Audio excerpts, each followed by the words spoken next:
Assalamualaikum warahmatullahi wabarakatuh, anak-anak Butia ya. Perhatikan, kita masuk ke salah satu contoh bagaimana cara menghitung volume batu ya.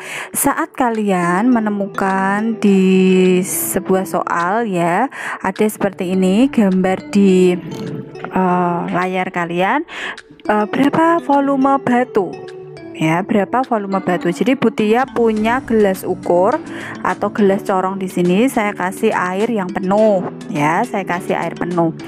Terus Butia mengambil batu dari samping rumahnya Butia ya, saya masukkan.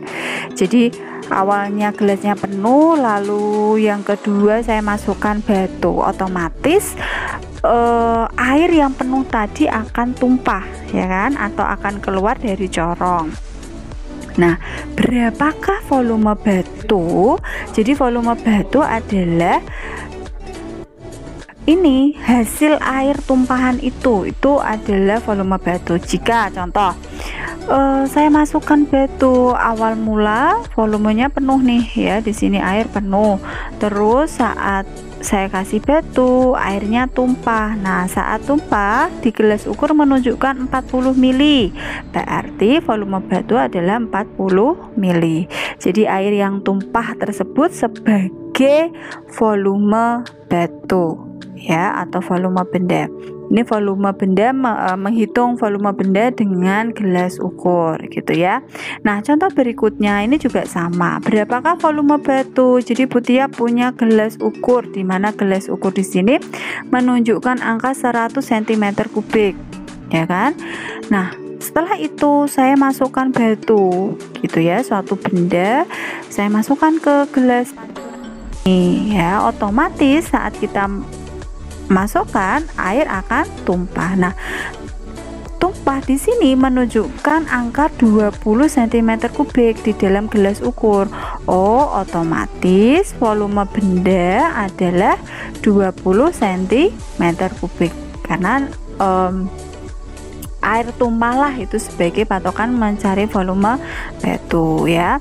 Nah, contoh berikutnya, jika ada salah satu soal seperti ini, hitunglah volume batu. Di sini ada dua gelas ukur ya, dua gelas ukur. Di sini gelas yang pertama menunjukkan angka volumenya 50 mili. Ini belum dikasih batu, belum dikasih benda. Nah, setelah itu saya kasihkah benda. Kita lihat gambar di samping, awalnya 50. Saat benda itu saya masukkan menjadi berapa nak? Di sini 50, batas akhirnya kan ya kan, dari 50 kasih batu volumenya naik ya kan. Di sini 50, di sini berarti 60, 70, 80. Ada kenaikan dari 50 menuju ke berapa? 80 mili. Nah, berapa volume batu? Kalian bisa menggunakan rumus ini. Volume F2 dikurangi F1. F2 adalah volume akhir, F1 adalah volume awal. Volume akhir itu mana? Volume di mana gelas ukur ini kita masukkan batu atau benda, itu volume akhir ya. Volume akhir berapa tadi kamu hitung? Oh, ono 80, ada 80. Ditulis 80 dari mana Bu? Karena sudah dikasih batu, naik 60, 70, 80 dikurangi volume awal. Yang mana? Volume air tanpa dikasih batu. Berarti berapa nak? 50. Jadi 80 dikurangi 50 hasilnya 30 mili. Paham ya? Nah, selanjutnya di sini ada massa, mengukur massa. Jadi massa itu bisa diukur menggunakan neraca. Bisa neraca pegas, bisa neraca haus. Yang kamu lihat di sini adalah neraca haus. Jadi ada 3 lengan atau 4 lengan biasanya ya. Nah, lengan ini nanti sampingnya ada piringan untuk mengukur benda yang kita akan ukur gitu ya. Jadi letakkan benda yang kita hendak ukur di piringan neraca. Setelah itu kita geser skala-skala ini, kita geser sampai menunjukkan angka seimbang antara garis piring ya, seimbang. Nah, bagaimana caranya? Dilihat cara mengukurnya. Di sini ada lengan pertama ya, ini lengan pertama, lengan kedua, lengan ketiga. Lengan pertama menunjukkan angka berapa di sini? 400 ya kan, 400 gram. Nah, kalau neraca OHU satuannya gram gitu ya. Nah, 400 di sini dilihat lengan kedua menunjukkan angka 30. Di sini menunjukkan angka 7. 3 lengan ini kita tambah, berarti 400 ditambah 30 ditambah 7, totalnya berapa? 437 gram ya. Nah, kalau di dalam soal disuruh mengubah ya, satuan ke gram ke kilogram, ke satuan internasional, berarti harus diubah ya. 437 gram ke kilogram, naik atau turun? Naik berapa? Seperti video yang Butia berikan ya, konversi satuan naik 3 tingkat, berarti dibagi ya, hasilnya 0,437 kilogram. Mudah ya. Nah, selanjutnya kita mengukur waktu. Jadi waktu itu bisa menggunakan alat ukur stopwatch dan jam gitu ya. Nah, di dalam gambar di sini ada stopwatch. Contoh saat si Amin berlari lapangan mengelilingi lapangan ya, tentunya 2 kali putaran.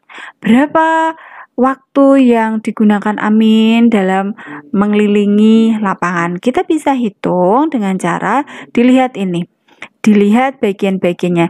Jadi ada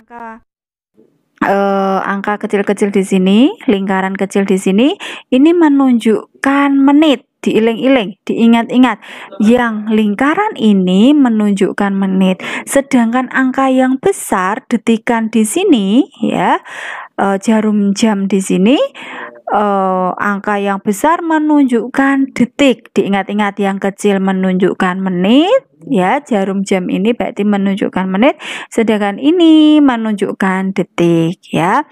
Nah, kalau gambar ini berapakah total ya waktu yang digunakan Amin untuk berlari? Nah, dilihat, kamu tulis di sini angka jarumnya menunjukkan di angka 30. Tulis, oh ini detik, berarti tulis 30 detik. Sedangkan lingkaran kecil menunjukkan menit. Oh, berarti kita lihat ya, jarum yang panjang menunjukkan angka 20. Bu, iya, di sini 15, angkanya di sini 20. Oh, berarti ditulis 20 menit gitu ya.